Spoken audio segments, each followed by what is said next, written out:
Welcome back, ladies and gentlemen, to the G2 Esports Get the Cash Cup, powered by Logitech and PaySafeCard. I'm Taylor Reflections Noble, joined by Jacob Vivi PR. We saw an exciting Game 1. We're about to head into Game 2. I know our leaderboard should be up very shortly, and I can't wait to see who's going to be on top, because already a 53-point game coming through, and man, that's not easy to do, especially with how stacked these lobbies can be. But what are some big things that we noticed, I guess? I guess for me, the biggest thing is just because you have a storied history in Fortnite, maybe, a storied name, if you want, a big fan base, it doesn't necessarily guarantee you success in a stacked lobby such as this, Jacob.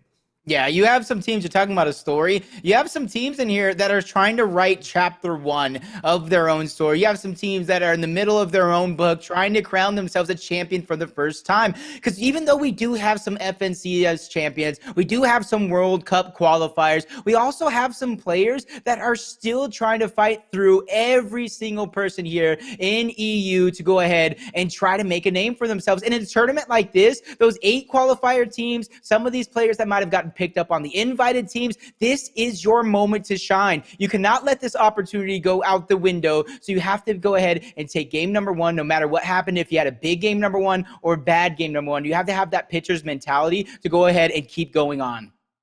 Absolutely, and hopefully leaderboards are ready to go so we can take a peek at that. I know really all day today it's been closely contested, especially towards the top. Game 1 is a prime example of that, but Resne, as well as Dam and Noah, obviously taking that victory. Very, very well done. And look, 52 points, not easy to get. They get the victory royale, $750 richer, plus the 11 eliminations. Scram, Kiko, Putrik going to be there in 12 elims, 4th place, 46 points. But it does have a pretty severe, drop off. Kaiser, Hellfire, Flowey down there at 26 points. So already you can see that gap starting to kind of elevate and create. But it's nice to see as well some of our qualifier teams, Tuna being one of them, right? Tuna, Canox, and Japco, and even Malibuca, right? Malibuca getting into an early engagement, I believe, with Mongraal and Co., and able to take them down. So very impressed with them. It shows the qualifier teams need to be taken seriously. What are the names stand out to you? I mean, towards the bottom, you got to see that 3rd place, but only 1 elim. Hellfire, Flow, and Kaiser have to figure out a way to get that balance. We've been talking about it all day long. It's not just placement points alone that will get you to that top of the leaderboard, the top 3, to get that big chunk of that prize pool. You have to figure out where you're going to get the eliminations from, whether it's end game, maybe a contested spot near the top. You have to get that balance, because we have some teams that have a lesser placing but more eliminations sitting higher up on the leaderboard. If you let that happen game after game after game, you're going to see your tournament lives escape before you know it. Absolutely. Well, Chapik's down there in 13th place. We saw him really trying his best. Unfortunately, I know whenever he took that launch pad, Jacob, he fell down the mountain. He was forced to build kind of a bit lower and wasn't able to recover from that point forward. So Stompy also, a talented player in his own right. Fast Roki. By the way, Fast Roki, chat. I get it. It's Fast Roki. Look, hey, check this out, chat. Let me have a one-on-one with you. All right. We're having a good day here. I love all you guys for being here. I really do. You guys make my heart happy. All right. Bring that hype. Keep that energy going, baby. Chat engagement. You love to see it. All right. But I'm seeing it. I'm making mistakes. We're going to fix them and correct them, because it's all about the Fortnite love and giving respect to the players that do play today. And I want to make sure I get things right, like Vidal. Been calling him Dam. Hey, it's a fun name, Dam, but obviously it's Vidal, and I'm going to call him Vidal from now on. All right. So me and Jacob, we're going to have a good time, and hopefully you guys will as well. Game 2, Jacob. Curious to see, man, how first and foremost Steamy was getting hotly contested off the rip. Slurpee has been hotly contested, and Mitra already finding his first victim. And this is a fight everybody has been wanting to watch. CRR, Wolfies, and Mitro. Benjyfishy is landing over here. And there's even a 3rd trio that's trying to make a name for themselves in the mix. And even though you don't want to put your tournament lives off of an on-spawn fight, they're going to go ahead and do it anyway. But as you see, 2 of the biggest trios in Fortnite, or at least some of the biggest names, all landing towards Slurpee Swamp. And it's actually Benjyfishy that looks like they're taking that early game fight. Wolfies is just getting enough mats. They're going to take no time here to try to third-party this. They want to pick up those eliminations. They didn't have the best game number 1, and they already find the tags onto Benjyfishy. He's making sure to go ahead and have that angle necessary to make Mitro and CRR's life that much easier. Let's just think about that for a second. The Oh, fact Benji that goes down Wolfie's, Mitro, and again. Sir are all on one roster, like, geez, like that's not even fair, it seems anyways, with how good they are, but we'll see how this fight is going to unfold. The thing is about fighting off the rip is you're not going to have the healthiest of inventory. Prime example is going to be Mitro, but he has the attack, and that should be enough, and clearly is. And that's going to be Shadow & Co., who's already eliminated. He was the last one immediately from one engagement to yet another, it seems. one guy's dipping. He's on the big Bertha. He's on the semi-truck. He says, enough is enough, brother. I don't even want to be here. I'm out. Yeah, depending on if they got their card or not. Benjyfishy, you saw him go down early again.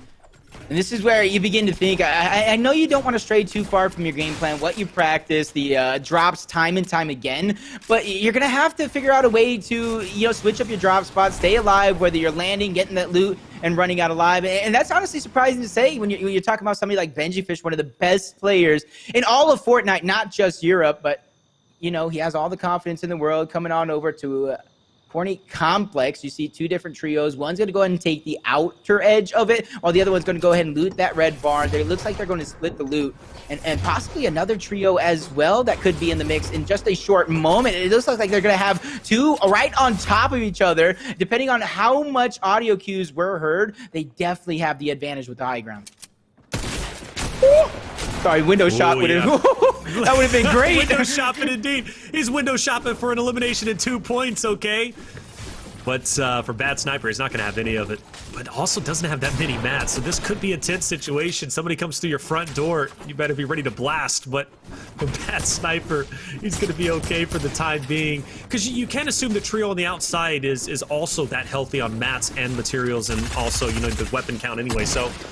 I love the fact that Bad Sniper is trying to gain a new viewpoint, a new angle. He goes back in, but I would have loved to have seen him rotate around the building, get onto the backside of that trail that's going on to the attack. He could have had a sneak attack and maybe take them down, but ultimately being with your team is not a bad play either. Yeah, you have to be very, very careful, though, especially with the amount of people are kind of converging around them, at least hearing these shots. And you're talking about that flank to come through. You got to be careful because they can easily turn and burn, attack you in 3v1. But this is Vortex, Chris, and Over. They're one of our biggest slaying teams. I do believe the #1 slaying team by one elimination during our semifinals. The aggression cost them in game #1. They're getting aggressive here in game #2. They're looking to pick up these eliminations on towards Bad Sniper and his trio. Chris is making sure to keep his head on swivel. You know what player is here. Here's them escaping. So this is going to be that moment to breathe. With that chug cannon, with some minis, and that elimination in Siphon, they're going to go ahead and pop themselves back up to 200 HP and shields.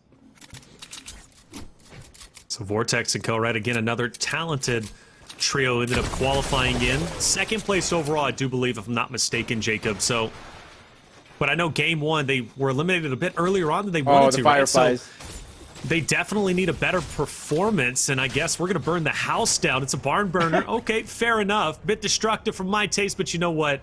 You got to bait those guys out, not let them feel too secure. Meanwhile, Slurpee, teams have kind of, calmed down a little bit, Jacob, and, they're taking the time, excuse me, dirty. But this has been another one that has been hotly contested, another POI. Mexi, Michael, and Kylix. You gotta be careful here. Ooh. Did they find the rest of them? I do believe they might have got the elimination on a Bad Sniper. No, they do have 3. They eliminated Bad Sniper's team, laying throne, claiming Corny Complex as their own. And this is that aggressive team I was talking about. So far, they're 1 for 1 in battles in game #2. They have to make sure they get that balance to which I was talking about. They won an early fight in game #1, but once they went after that second trio, they went into the box a little too early, and it cost them. But G2 Letshe over here and his trio Kylie, they have a fight against Mitro, CRR, and Wolfies. Letshe is by himself, so they could try to attack him, try to take the Weave 3v1 before he reunites with his teammates. Again, one of my favorite trios to kind of make an impact in these 6 games. Love the fact that Wolfies did, in fact, hold on to those Fireflies to burn the builds down below, but we got a massive build off overall, and who's going to be able to get that high ground first, plus the pop damage? Well, you're committing a lot of builds. Still 50 remains. Wolfies is going to take a little bit of damage, though. Oh, he just about gets pumped, and that obviously would have hurt quite a bit. I think that was a false pop shot, if I'm not mistaken, because Wolfies is still clean, but even though I thought he got shot, but he's going to be forced to drop down. Meanwhile, the build battle over on your left continues to ensue. Oh, my Lord. He's trying to break into the covers.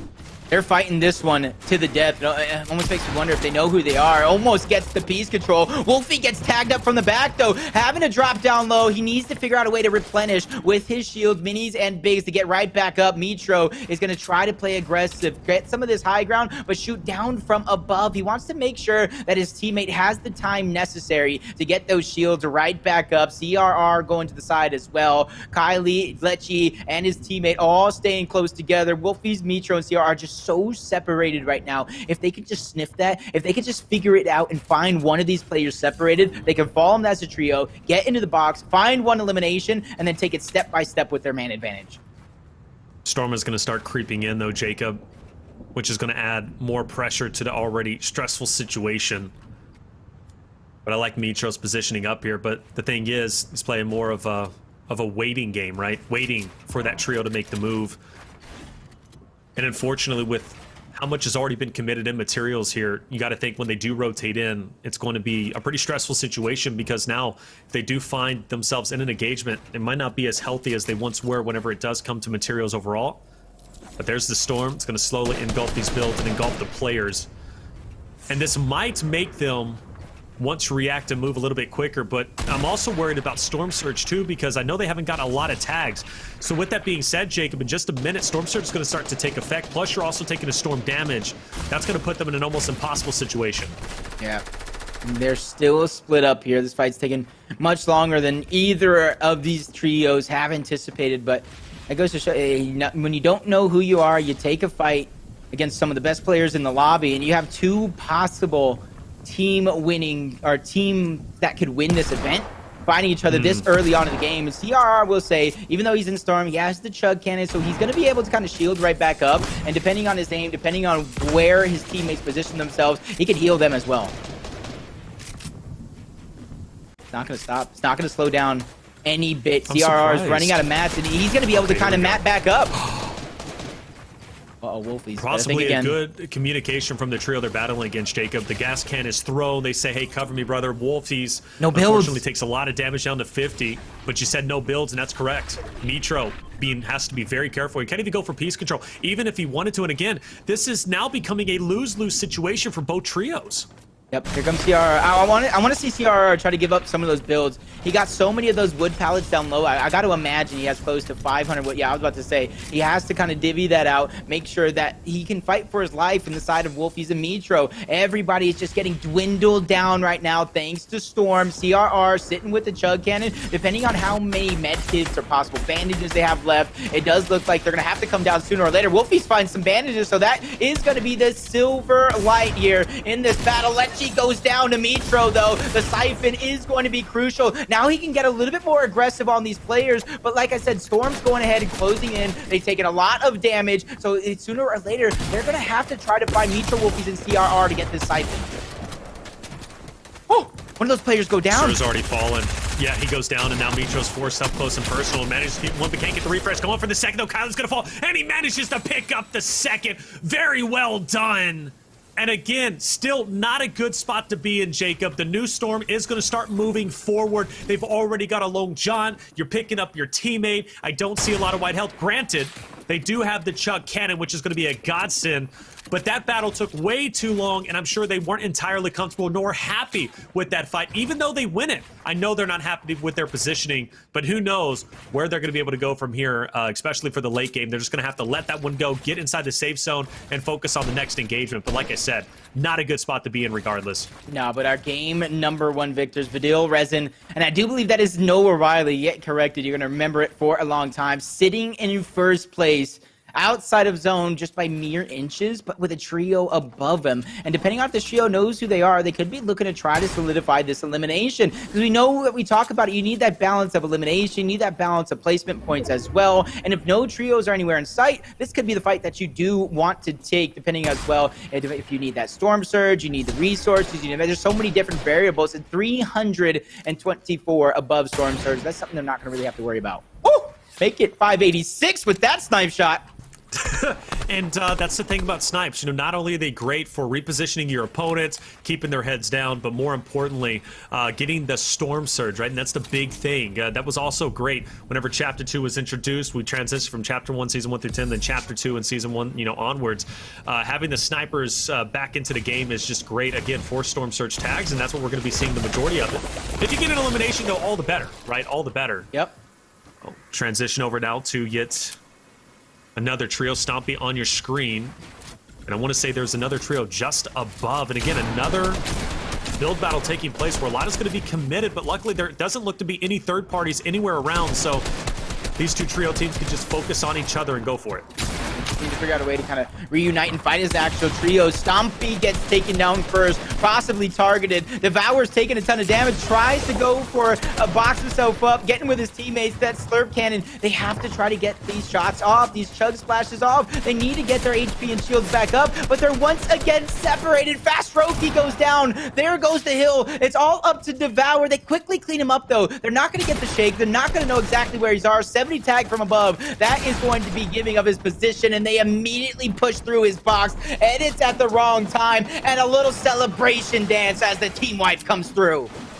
Faster Keyways and Stompy, unfortunately, losing their ability to make it into late game. Only, how many? 6 trios have been eliminated. They were the 6th. It's not going to be enough replacement points, and I think a couple of eliminations, but that's just not going to cut it for game number 2. And unfortunately, they're going to have to sit and just spectate and wait for game number 3 to get started up. Bloom is going to be in a tough spot, and I feel bad for the guy, just 10 health, and it's going to be tough to lose that legendary tack, but it is what it is. He does have the half pot and medkit, but he doesn't have the time. He doesn't have the luxury of time. And he's just going to try and separate himself. And honestly, it's just only a matter of moments before he drops. But I can't believe it. The person that was fighting him knows he's low, but he's going to let him heal. He cancels them. What is he doing? He cancels. He cancels the heal. Okay, so he gets 60 right now, going back to the medkit, trying to get back up. I thought I heard a jump pad for a moment, so maybe I do believe Flame's team trying to escape, trying to get out alive. Bloom's going to be the last one alive over on this side of the map. Depending on if he gets the reboot cards, he could possibly get his team back into this one, but that is going to be hoping for a miracle. Back on over to Janice's team. We saw them get eliminated in game number 1. They're not going ahead and faltering from their game plan. They still want to get aggressive. Gets the piece control, gets the knock on towards his enemy. Gonna get the siphon here in just a few moments. Much needed resources. That was King Michael going down. It's actually him that knocked him down. Might have been Janice. As now they put their hunting on the last player alive. They know he's weak, depending on how far this fight went down. They're trying to get the piece control, forcing him out. Team-wide coming through. Once again, getting the spoils, a jump pad, refresh on the mat, siphon, and a sniper. And 8 points, too. 8 points for the elimination, sitting at 4 total. Very well done. Still, corny complex. You got 2 trios you got to battle against. Maybe even just 1. I think just 1 trio, ultimately. So we'll see how they're going to be able to hold off. I love this, though. Talk about the little bit of a high rise. I don't know how much it costs for rent for there, but MrSavage and co. are still alive, which they need this. They didn't have the best of games last time, so this is one that they can take to the bank, hopefully. Not bad. They've already eliminated at least 1 trio. They have 4 eliminations to their name. And also, they're going to be sitting pretty whenever it does come to damage, you'd have to assume, for the Storm Surge. MrSavage trying to catch Bloomendale off guard, at least as he's flying in. Doesn't get any tags, fair enough, though. We'll transfer over to yet another engagement. We've been kind of watching Mitra, Wolfies, and Sir off the rip, right? They started at Slurpee, now they've rotated in, and unfortunately, Wolfies will fall, but he's going to be quite all right for the time being. Might have been one of those stray sniper shots that you're always talking about, coming in from across the map, and you can hear the AR tags as well. CRR is just waiting for that moment to get the siphon all for his team. I do believe it might have been Mitro, could have been Wolfies as well. I actually think it was Wolfies. Perfect timing, great plays. It had to come through with communication as well. They're jump padding into zone. CRR just gets chunked out. Mitro, though, he's gonna have all that health. I do believe they have a chug cannon as well, so it's not too much to worry about if they can find themselves close together, reunited once more. Things are going to start getting compacted from this point forward. Oh, Mitro's no. down. They haven't been able to catch up. Breaks her also down to 60. And And I don't even think the Chuck Cannon at this point is really going to help. So unfortunate. Oh no, is he right into a box of somebody else? He's going to be able to get some tags though. With the tag, the player won't even turn around. Sir is able to get a lot of damage, but not the elimination. And Wolfie's last alive, actually not at all. And that trio is going to be gone. And I believe 8 eliminations, maybe 6. I failed to catch it towards the end there, Jacob. But tough break for another talented story trio. I do see Mongraal still up there. Okay, so, hey, there's still a chance for one of the popular trios to kind of make it through, but they didn't have the best of first game, so game 2 is where they need to start making up for lost ground. See if they'll be able to do so. Yep, I'm hearing a lot. Obviously, you know who Mongraal is. I know you spoke about him from when he was on Secret all the way to FaZe. But Saevid, I've been hearing a lot of chatter about Saevid becoming a fan favorite rather quickly. A lot of people wanted to see him. Well, here is your chance. Raphael is going to go ahead and get the down on 1. I don't know if they actually got the down themselves, but they're definitely going to be able to pick up that and get the refresh onto the mat, some AR. They're going to get the jump pad as well as they're continuing to lay down that fire, trying to push this team back farther and farther so they can get that piece control towards the outer edge of zone. But just a few seconds here, they're going to have to rotate just a few more inches in. As you see, they're making sure that they get every bit, every piece of this loot that they earned. Very excited to see what Saevid can do now that you pumped him up. You need redemption. Who are you pumping up during the qualifiers, Jacob? That didn't even make it in here, unfortunately.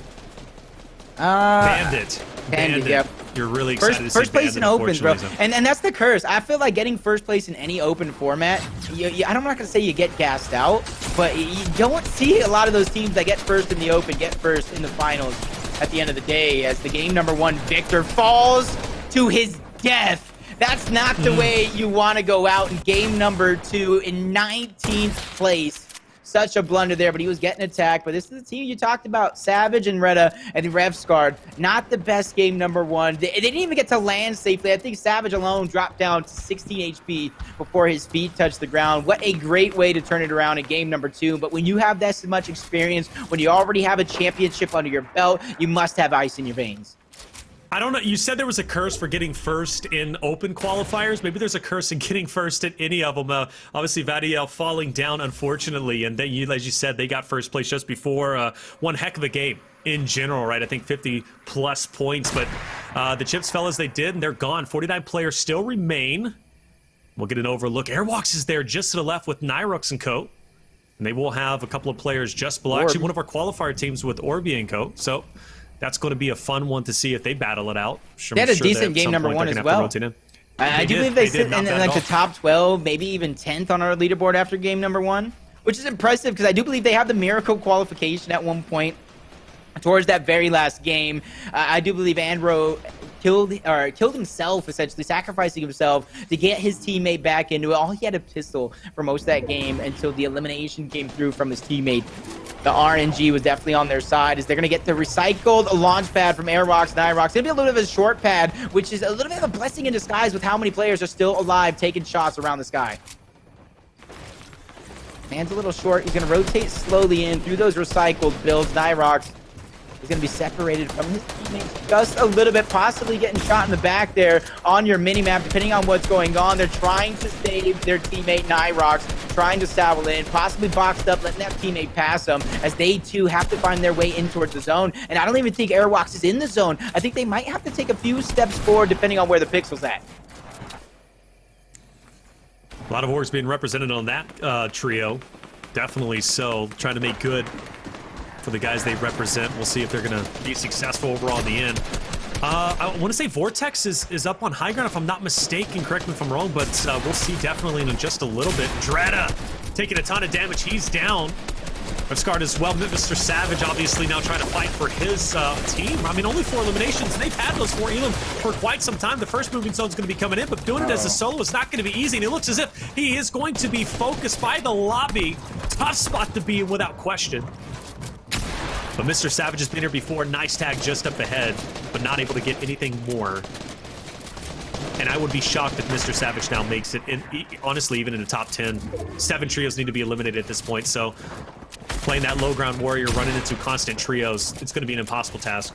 Yeah, I like how he's still taking shots on these players, scaring them off, some of these players might not necessarily know that he's running around as a solo. He's looking for that jump pad to recycle. That way he doesn't have to use any. It's going to be a nice little short pad as he's going to be able to bypass everybody and squeak his way towards the front side of zone, but he's doing it as a solo. 290 mats. He's going to have to figure out a way to get some sort of a refresh or recycle as many builds as he can while giving away his position with that chug cannon. You can easily become a target. So the more you move in like this, they're going to notice you're rotating by yourself as another team's forced to use that jump pad. They're not going to be able to steal away the high ground, and that's where you have that player staying towards the back line. We've seen it in our semis already to go ahead and protect the team from any jump patters. Buckmienko getting within safety.